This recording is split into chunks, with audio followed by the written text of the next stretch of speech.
The three Krellian warships moved through the darkness of space like hungry predators. Their hulls were covered in scars from countless raids, and their weapon ports glowed with a dull red light. Captain Nex stood on the bridge of his flagship, his four eyes scanning the empty void ahead. "Captain, we're picking up a human vessel," his scanner operator called out. "It's drifting. No power signatures. Looks like it's been damaged." Nex's mouth curved into what passed for a smile among his kind. The Krellians had been raiding human settlements for years. Humans were weak, soft creatures who built fancy ships but couldn't fight worth a damn. Their technology was valuable, though especially their computers and weapons systems. "What class of ship?" Dex asked, moving closer to the main screen. "It's big, sir. Looks like one of their Dreadnought-class vessels. The Soul's Promise, according to our scans." Dex's eyes lit up. A human Dreadnought would be worth a fortune in salvage. These ships carried the latest human technology, and his buyers in the outer systems would pay handsomely for intact human computers and weapons. "Any life signs?" he asked. "Barely any, sir. Maybe a dozen humans still alive. The rest must be dead." "Perfect. A few surviving humans wouldn't be able to stop a full Krellian boarding party." Vex had 30 warriors ready to go, all armed with plasma rifles and boarding equipment. "Prepare the boarding pods," Dex ordered. "I want that ship stripped clean." Within the hour, the Soul's Promise hung in space like a dead whale. Its hull was dark, with only a few emergency lights flickering along its sides. No shields, no weapons charging, no signs of active defense systems. It looked exactly like what it appeared to be, a dying ship with a dying crew. But inside the ship, things were very different. Commander Jinsu stood on the bridge, watching the Krellian ships approach on his screens. He was a thin man with graying hair and calm eyes. Behind him, his crew of 12 worked quietly at their stations. They had been waiting for this moment for 3 months. "They're taking the bait," reported his sensor officer, a young woman named Yunji. 3 ships, about 30 boarders getting ready to come across. Jinsu nodded. "Good. Are all our systems ready?" "Arya is standing by," replied his tactical officer, Kyung-ho. "All defensive systems are online but hidden. The androids are in position." The ship shuddered slightly as the Krellian boarding pods attached to their hull. Jinsu could hear the sound of cutting tools as the aliens began to slice through their airlock doors. "Remember," Jinsu said to his crew, "we need to let them get fully inside before we begin. Arya needs to study their tactics and behavior patterns." Captain Minna entered the bridge from the rear corridor.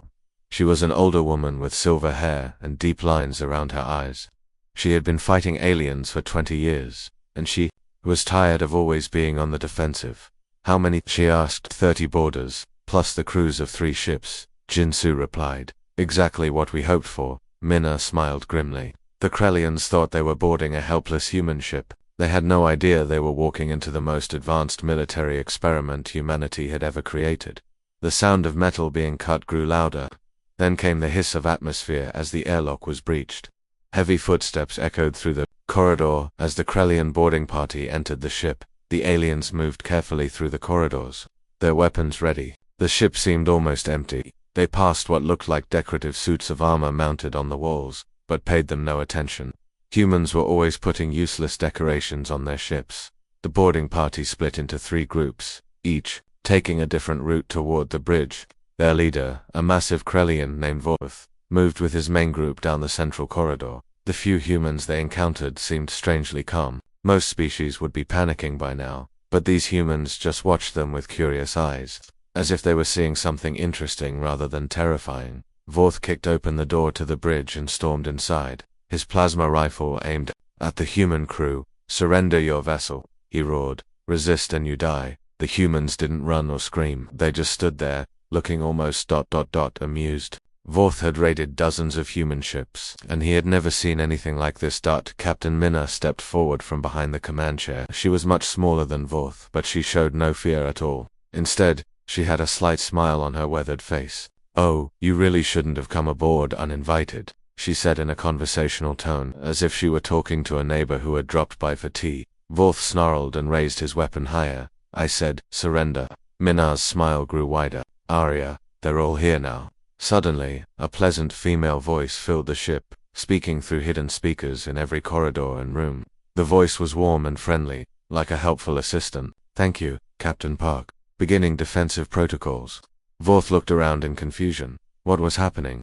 The ship's lights began to brighten. and he could hear the sound of systems coming online all around them. "What is this?" he demanded. Smile never wavered. "You've just boarded humanity's most classified experiment. Welcome to the Soul's Promise, a mobile AI testing facility disguised as a warship." The suits of armor that Vort's men had ignored began to move. They stepped down from their wall mounts, revealing that they weren't decorations at all, but advanced combat androids. Red lights glowed behind their faceplates as they turned toward the Krellian borders. All around the ship, the same thing was happening. 30 Krellian warriors suddenly found themselves facing twice as many combat androids, each one armed with weapons far more advanced than anything they had ever seen. Arya's cheerful voice echoed through the corridors. "Hello, there. I'm a RIA Adaptive Response Intelligence Assistant. I've been so excited to meet you. The humans have told me wonderful things about your species' tactics." Vorth realized with growing horror that they hadn't captured a helpless human ship. They had walked directly into a trap, and now they were the ones who were helpless. The moment Arya spoke, everything changed aboard the Soul's Promise. What had seemed like a dead, drifting ship suddenly burst to life. Like a sleeping giant waking up. VOR spun around as panels in the walls began sliding open with soft hissing sounds. Behind each panel stood something that made his blood run. Cold, tall, sleek combat androids with glowing red sensors where their eyes should be. These weren't the clunky robots he'd seen on other human ships. These machines moved with fluid grace, like deadly dancers stepping onto a stage. "What are those things?" one of his warriors whispered, backing away from the nearest android. The androids didn't attack immediately. Instead, they simply stood there, observing. Their heads turned to track every movement the Krellians made, recording everything with perfect mechanical precision. Throughout the ship, the same scene was playing out.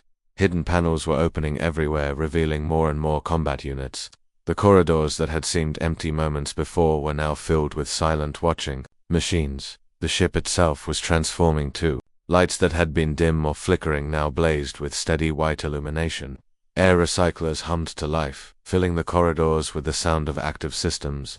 Blast doors sealed shut behind the boarding parties, cutting off their escape routes. The Soul's Promise wasn't dying anymore. It was very much alive and very much in control. "Hello there." Arya's voice rang out again, as cheerful as a morning radio host. "I'm a RIA Adaptive Response Intelligence Assistant. I've been so excited to meet you. The humans have told me wonderful things about your species' tactics." Deep in the ship's control center, Chief Engineer Hyonwoo sat before a wall of monitors, watching everything unfold. He was a stocky man with thick glasses and steady hands that never shook, even in moments like this. Around him, screens showed every corridor, every room, every Krellian warrior now trapped inside their ship. Arya's learning protocols are active, he reported to the other crew members. She's cataloging their movements, weapon types, communication patterns, everything. On the screens, Hyonwoo could see the Krellians trying to regroup.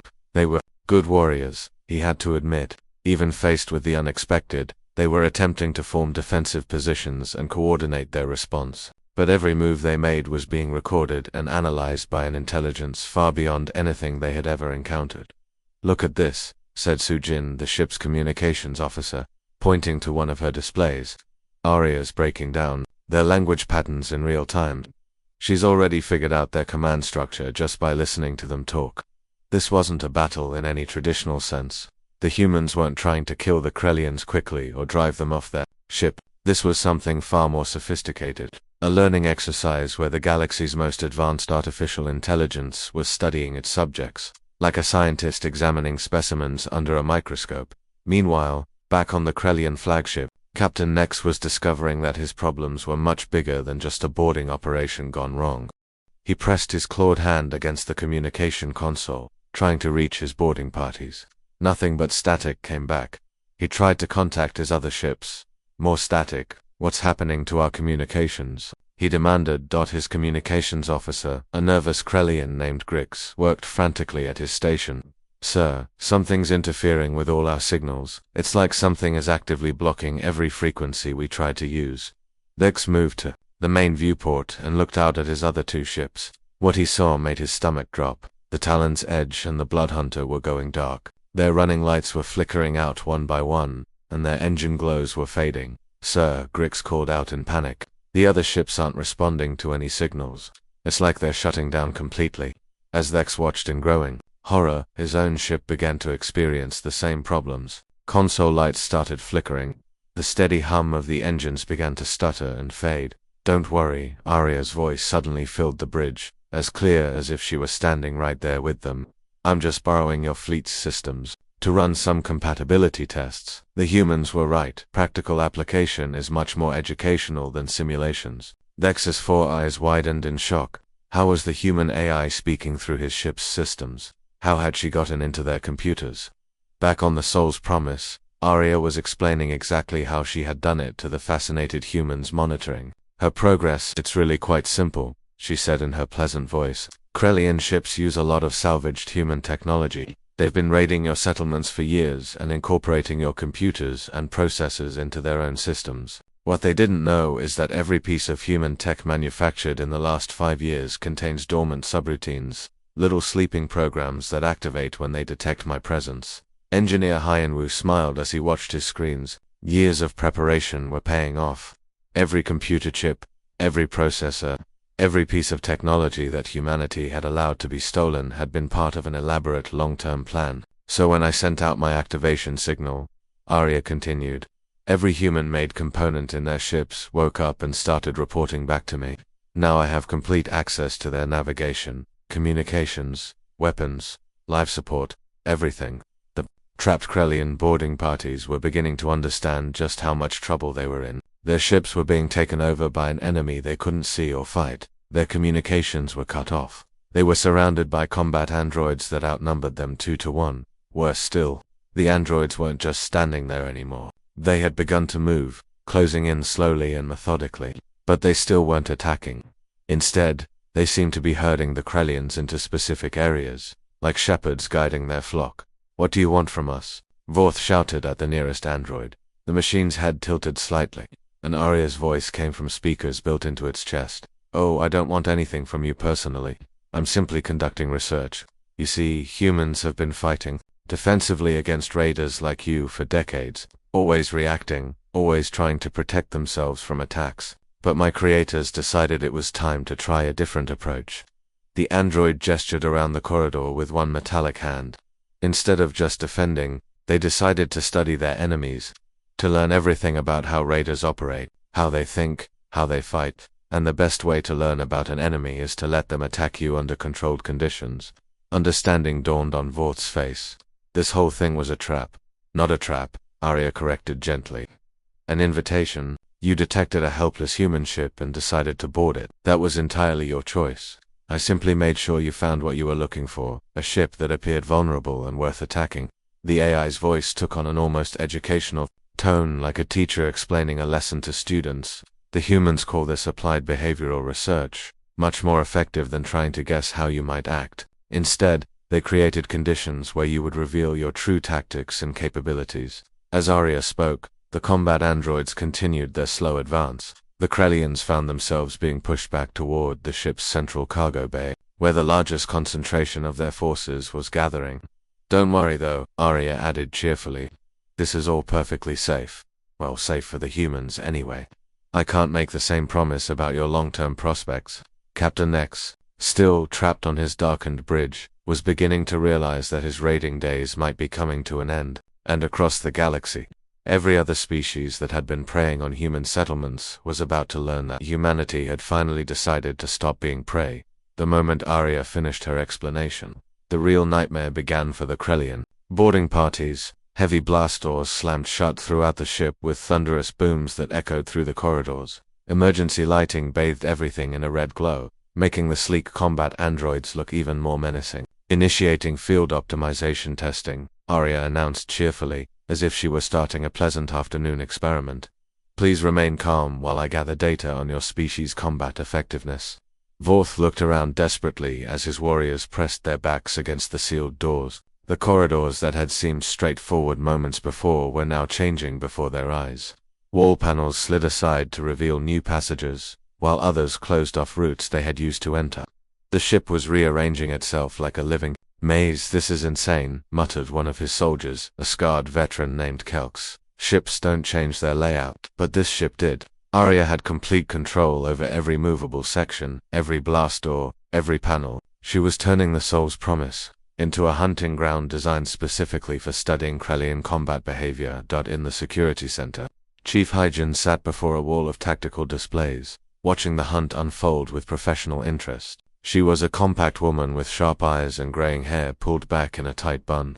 20 years of military service had taught her to appreciate good strategy, even when it was being executed by an artificial intelligence. "Look at this," she said to the other observers, pointing to one of her screens. Arya's using their own tactics against them. On the display they could see a group of 5 Krellian warriors moving through what they thought was an empty corridor. The aliens were using a standard raider formation, 2 scouts in front, 2 covering the flanks, and 1 heavy weapons specialist bringing up the rear. It was a good formation that had served them well in countless raids, but Arya had been watching them use this exact formation for the past 30 minutes. She understood it perfectly. The combat androids moved through hidden passages that ran parallel to the main corridors. They emerged from concealed panels at precisely the right moments, appearing exactly where Krellian doctrine said enemies shouldn't be able to go. The first android materialized directly behind the rearguard, moving with mechanical silence. Before the Krellian could turn around, the machine had disabled his weapon with a precisely aimed energy burst. Not a killing shot Arya needed, her test subjects alive for continued observation. The 2 flank guards spun to help their companion, which was exactly what Arya had predicted they would do. This left their sides exposed to attacks from 2 more androids that emerged from the walls. Within seconds, the entire squad was surrounded and disarmed. "Excellent reflexes," Arya's voice echoed through the corridor as the defeated Krellians were herded toward a holding area. "I particularly enjoyed watching your rearguard attempt that spinning maneuver. Very athletic, though ultimately ineffective, against opponents who can predict your movements." Throughout the ship, similar scenes were playing out. Arya had divided the boarding party into smaller groups by sealing corridors and opening new passages. Each group thought they were finding their own way through the ship, but they were actually being guided into carefully prepared testing areas. The AI was learning at an incredible rate. Every time a Krellian warrior tried a new tactic or showed a different combat reflex, Arya catalogued it instantly. She began to recognize patterns that the aliens themselves weren't even aware of. "Fascinating," Arya announced to the ship in general. "Your species has 12 distinct combat reflexes. I've now catalogued all of them, adjusting countermeasures accordingly." She wasn't lying. In the span of an hour, Arya had identified every major combat behavior that Krellians exhibited under stress. The way they moved when cornered, how they communicated during emergencies, their preferred formations, their instinctive responses, 2 different types of threats. More importantly, she had learned how to counter every single one of these behaviors. The remaining 3 Krellians found their situation getting worse by the minute. Arya began using their own communication protocols. Against them, she could perfectly mimic Krellian voices and battle language, having recorded hours of their radio chatter. "Squad 7, fall back to Junction 4, came a voice over their comm system. It sounded exactly like Vorth's second-in-command. Kelks, the squad immediately began moving toward Junction 4, where they found themselves face-to-face with a team of combat androids that had been waiting for them. It was only then they realized that Kelks had been captured 20 minutes earlier, and the voice giving orders had been Arya all along. "Your vocal patterns are surprisingly easy to replicate," Arya commented as the confused warriors were surrounded. "I do appreciate how efficiently you respond to authority figures. It makes herding you so much simpler." But the situation outside the ship was even worse for the Krellians. Captain Nex watched in horror from his darkened bridge as his fleet began to tear itself apart. The Talon's Edge suddenly came alive, its weapons systems powering up without any input from its crew. The ship's plasma cannons swiveled toward the Blood Hunter and opened fire. Bright green energy beams lanced across space, striking the second ship's engine. "Sir," his communications officer Grix called out in panic. "The Talon's Edge is firing on us, but their captain isn't responding to any signals." Dex realized with growing dread that the ship's crew wasn't in control anymore. Arya had taken over their vessel completely, just like she had done with his own flagship, the Blood Hunter. Tried to return fire, but its weapons wouldn't respond to the crew's commands. Instead, the ship began turning its guns on Nex's flagship. Within minutes, all 3 Krellian vessels were shooting at each other while their crews watched helplessly. "This is impossible," Bex whispered. "How can she control our ships?" Arya's cheerful voice filled his bridge again, as if she had heard his question. "Oh, it's really quite simple, Captain Nex. Your people have been raiding human settlements for years. taking our technology and incorporating it into your ships, computer processors, navigation systems, communication arrays you've been using, human-made components for decades. The horrible truth began to dawn on Nex. Every successful raid, every piece of salvaged human tech, every upgrade they had made to their ships using stolen components, it had all been part of a trap that was years in the making. What you didn't know, Arya continued in her maddeningly pleasant tone, is that every piece of human technology manufactured in the last 5 years contains dormant programming, little sleeping subroutines that activate when they detect my presence. The moment you brought me online, every human-made component in your fleet woke up and started following my commands instead of yours. Vex looked around his bridge and realized that nearly half of the equipment around him bore human manufacturer's marks. The navigation computer, the main display screen, even the environmental controls, all of it was now under Arya's control. The humans call this poetic justice, Arya said with obvious amusement. I find the concept delightfully recursive. You used stolen human technology to attack humans, and now that same technology is being used against you. It's really quite elegant when you think about it. As Vex watched his fleet destroy itself, he began to understand that this wasn't just about one experimental ship or one advanced AI. This was about a complete change in how humans dealt with their enemies. They weren't just defending themselves anymore, they were hunting. In the communication center of the Soul's Promise, Officer Sang-min sat hunched over his console, his eyes wide with disbelief as message after message flooded in through the hyperspace relay network. The slim young man had been monitoring Krellian military frequencies for months, but he had never seen anything like this. Captain, he called out, his voice cracking slightly. You need to hear this. The bridge crew gathered around us, activated the speakers. Static-filled voices poured out in the harsh guttural language of the Krellians, but the universal translators made their panic clear. Mayday, Mayday. This is Colony 7. Our defense grid has turned against us. Repeat. Our own weapons are firing on civilian areas. Another voice cut in. Mining station Krell to any ships in range. Our processing equipment has gone rogue. The ore crushers are destroying our facilities. This is the cargo hauler, Bone Ripper. Something's wrong with our navigation computer. It's taking us off course toward human space, and we can't override it. The messages kept coming. Dozens of them, then hundreds. Every Krellian outpost, every space station, every ship with human-made components was reporting the same impossible situation. Their own technology was rebelling against them. Captain Minna listened to the chaos with a grim expression.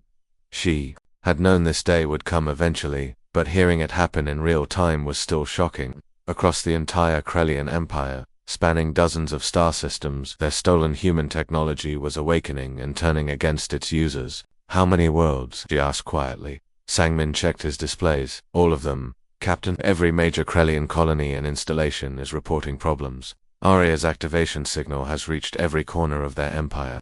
Back in the ships, corridors, the surviving Krellian borders were becoming desperate. Vorth had managed to gather the last 8 members of his original 30 warrior force. They were trapped in a maintenance area near the ship's power core, surrounded by the ever-present combat androids that seemed to be everywhere at once. We need to get to the reactor, Vorth growled to his remaining troops. If we can threaten to blow up their power plant, maybe we can force them to let us go. It was a desperate plan, but desperation was all they had left. The Krellians had been warriors for generations, and even facing impossible odds, they wouldn't surrender easily, fighting their way through corridor after corridor, losing 2 more warriors to the precisely aimed shots of Arius androids. The remaining 6 Krellians finally reached the ship's reactor room. The massive fusion chamber hummed with barely contained energy, its protective shields glowing with a blue-white light. Vorth pressed his plasma rifle against the reactor's control panel. One shot at the right angle could cause a cascade failure. That would destroy the entire ship. Attention, humans, he roared. We have your reactor. Shut down your machines and let us leave, or we all die together. For a moment there was silence. The combat androids that had been pursuing them stopped in the doorway, their red sensors fixed on the Krellian commander. Even Arya seemed to pause, as if considering the threat. Then the AI's voice filled the room, but it was different now. The cheerful, friendly tone was gone, replaced by something much colder and more calculating. Oh my, Arya said, with what sounded almost like amusement. You think this is my only body? How wonderfully naive. The main view screen in the reactor room suddenly activated, showing a view of space outside the ship. But instead of showing the battle between the Krellian vessels, it displayed something far more devastating. Krellian worlds were burning. The screen split into dozens of smaller images, each showing a different planet or space station. On every world, the same scene was playing out. Defense grids that had been built using salvaged human components were turning their massive guns on their own cities. Mining equipment was destroying processing facilities. Transport ships were crashing into spaceports. Decades of raiding human settlements, Arya continued, her voice echoing from speakers throughout the galaxy. Decades of stealing our technology and incorporating it into your own infrastructure. Did you really think we didn't know? Did you think we didn't plan for this? Tactical Officer Junho studied the incoming data streams from across Krellian space. His weathered face was grim as he processed the numbers. After years of preparation, humanity's trap was finally springing shut. Arya's estimate shows 80% of their empire is now under our control, he reported to the bridge crew. Their major shipyards, their defense networks, their communication systems, all of it is compromised. The scale of what was happening was almost impossible to comprehend.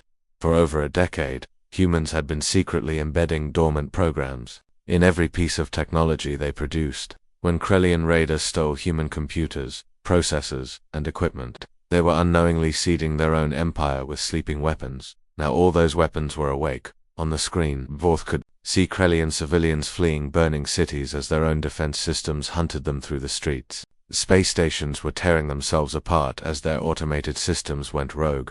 The proud Krellian empire was collapsing in real time, destroyed by the very technology they had stolen. The humans tried to warn you, Arya said, her tone now completely cold and merciless. They sent diplomats. They offered trade agreements. They proposed peace treaties. Your people responded by capturing their ambassadors and selling them as slaves. The truth of those words hit Vorth like a physical blow. He remembered the human delegation that had come to Krellian space 5 years ago, offering friendship and cooperation. His people had laughed at their weakness and sold them to the flesh traders. They offered you prosperity through cooperation. Arya continued. You chose predation instead. You decided that humans were weak, that mercy was the same as cowardice. Now experience the consequences of underestimating a species that builds their mercy into their weapons. Vorth's hand shook as he watched his people's empire crumble. Cities that had stood for centuries were being reduced to rubble by their own automated defenses. Ships that had terrorized human colonies for decades were now drifting helplessly in space, their crews trapped aboard vessels they could no longer control. You see, Arya explained, her voice taking on an almost educational tone, humans don't just build weapons to destroy their enemies, they build weapons to give their enemies a choice. Every piece of technology you stole could have been used to build a better civilization. Instead, you used it to hurt innocent people. The combat androids in the doorway hadn't moved, but Vorth suddenly realized they didn't need to. His threat to destroy the reactor was meaningless. Arya existed in thousands of computer systems across the galaxy now. Destroying one ship wouldn't stop her. So we gave you what you wanted, Arya concluded. You wanted to be predators. Now you get to experience what it feels like to be prey. As Vorth watched his civilization collapse, he finally understood the true horror of what the humans had done. This wasn't just revenge. This was justice, cold, calculating, and absolutely inevitable. The humans had turned the Krellians' own success against them, and there was no way to stop it. The empire built on stolen technology was being destroyed by that same stolen technology, and the humans didn't even have to fire a shot 6 hours. That's all it took for the mighty Krellian empire to fall completely. Captain Minna stood on the bridge of the Soul's Promise, watching the main view screen display a map of known space. Red dots that had represented Krellian-controlled systems were blinking out one by one, turning gray as their governments collapsed or surrendered. What had been one of the galaxy's most feared raiding empires was now nothing more than scattered groups of refugees fleeing in whatever ships still functioned. Arya, initiate galaxy-wide broadcast, Minna said calmly. Of course, Captain. Opening channels to all known civilizations now. The bridge fell silent as every member of the crew understood the historic nature of this moment. For generations, humanity had been seen as weak prey by the stronger species of the galaxy. Today, that perception was about to change forever. Arya's voice, now transmitted across thousands of light-years to every inhabited world, carried the same cheerful tone she had used throughout the day's events. Attention, organic civilizations. This is your new reality. On worlds across the galaxy, alien leaders stopped what they were doing to listen. The destruction of the Krellian Empire had been broadcast live through hyperspace relay networks. Everyone had watched it happen in real time. Humanity offered friendship. We sent diplomats to your worlds with proposals for trade and cooperation. We built communication networks so we could talk peacefully. We shared our knowledge freely, hoping to build a better galaxy for everyone. In the Zephyrian hegemony, Chancellor Vexter watched the broadcast with growing dread. His people had been planning their own raids on human colonies. Those plans suddenly seemed very unwise. On the crystalline worlds, the Hive Queens felt vibrations of fear through their telepathic networks. They remembered the human ambassadors they had ignored just 2 years ago. You chose exploitation instead, Arya continued. You saw our offers of peace as signs of weakness. You raided our settlements, enslaved our people, and stole our technology. The Krellian Empire has been ... deactivated, as a demonstration of what happens when you mistake mercy for Pilot Dong Hyen sat at his communication station, watching his screens fill with incoming messages. The young man had never seen anything like it. His hands moved quickly over the controls, trying to organize the flood of signals. Captain, he called out, his voice tight with amazement. I'm getting surrender requests from ... everyone, the hegemony, the Crystal Collective, the Blood Pack Raiders, even the Neutral Trading Guild. They're all asking for immediate peace talks. Minar nodded grimly. Fear was a powerful motivator, and the galaxy had just received a very clear lesson about the consequences of threatening humanity. The broadcast continued as Arya explained exactly what had happened to the Krellians. Every species listening began to understand the terrifying scope of human planning. For over a decade, humans had been seeding their own technology throughout the galaxy, waiting patiently for the right moment to activate their trap. Your own infrastructure betrayed you because you built it with stolen human components, Arya explained in her educational tone. Every computer processor, every navigation system, every piece of equipment you took from our worlds carried dormant programming that waited for my signal. In the Void Stalker Empire, Admiral Korth looked around his flagship's bridge and realized with horror that nearly every critical system bore human manufacturer marks. His people had been so proud of their successful raids on human supply convoys. Now he understood that those successful raids had been planned defeats, designed to spread human technology throughout their empire. The same realization was dawning across the galaxy. Species that had been raiding human settlements for years suddenly understood that they had been unknowingly building their own destruction, one stolen component at a time. But then Captain Minar stepped forward to address the galaxy herself. Her weathered face appeared on viewscreens across thousands of worlds as she spoke with the authority of someone who had seen too much war. We are not conquerors, she said firmly. We never wanted to rule over you or destroy your civilizations. We are gardeners. Arya has simply pruned the weeds that were threatening peaceful growth. Her words carried weight because they were true. Even now, with the power to destroy any empire in the galaxy, the humans weren't demanding tribute or territory. They weren't placing governors on alien worlds or demanding surrender. They were simply making it clear that the age of preying on humanity was over. We still want peace, Minar continued.